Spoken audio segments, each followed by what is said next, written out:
उनसे भी राय लेंगे। आइए, आज का जो वायदा कारोबार का टॉप लूजर है इंडिया सीमेंट्स, इसमें क्या चल रहा है ये समझते हैं। नुपुर है हमारे साथ तैयार। नुपुर, डील तो उन्होंने कर ली बट बाजार को इतनी पसंद नहीं आई कि 10% टूट गया स्टॉक।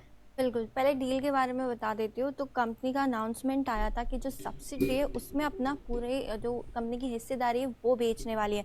जेएसडब्ल्यू स्टील के साथ कंपनी ने शेयर परचेज एग्रीमेंट साइन किया था। जो सब्सिडी है स्प्रिंग वे माइनिंग, उसमें कंपनी अपनी पूरी हिस्सेदारी 477 करोड़ के आसपास बेचने वाली है। अब इंटरेस्टिंग ये है कि जो सब्सिडी है उसकी जो आय है वो तो नील है और जो नेटवर्थ है वो करीबन 14 करोड़ के आसपास की है।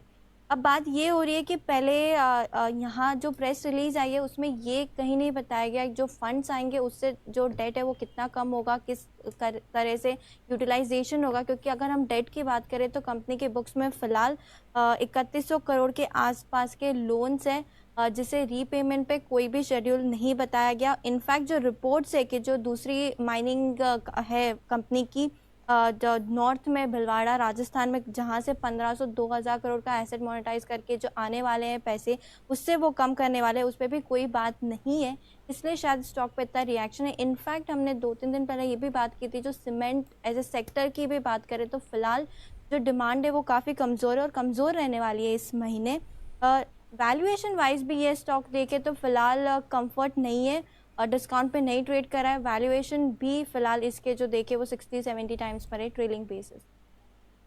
वैल्यूएशन पसंद नहीं आ रही है ना। और इसलिए आप देख रहे हैं कि यहाँ पर आप फैक्ट भी वैसे आपने देखा है। चोपड़ा साहब, इंडिया सीमेंट्स काफी तेजी से दौड़ा था, उतनी तेजी से गिरा है एटलीस्ट डील के बाद। Buy on rumour sell on news थोड़ा हो ही रहा है। क्या राय रखते हैं 250 पर इंडिया सीमेंट्स? कि इंडिया सीमेंट्स पे के पास चेन्नई सुपर किंग्स है और उसकी वैल्यू अनलॉकिंग ही होनी है। तो अगर कहीं पे नीचे में मिलता है, क्योंकि नो डाउट जिस तरीके से भागा था 300 का स्तर टच किया था तो अपने 50 डीएमए से भी काफी ऊपर था। अगर ये कहीं 220 210 के आसपास मिलता है, बहुत अच्छा बाय है। ऐसा नहीं है कंपनी में फंडामेंटली कुछ खराब हो गया है। कई बार ऐसा होता है, कुछ चीजें मार्केट को समझ में नहीं आती, लोग डंप कर देते हैं।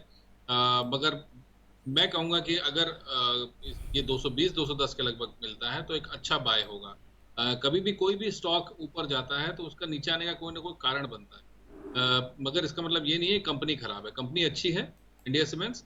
और मुझे लगता है कि अगर एक रीजनेबल वैल्यूएशन पे मिलता है 210 के आसपास तो एक बहुत अच्छा बाय है।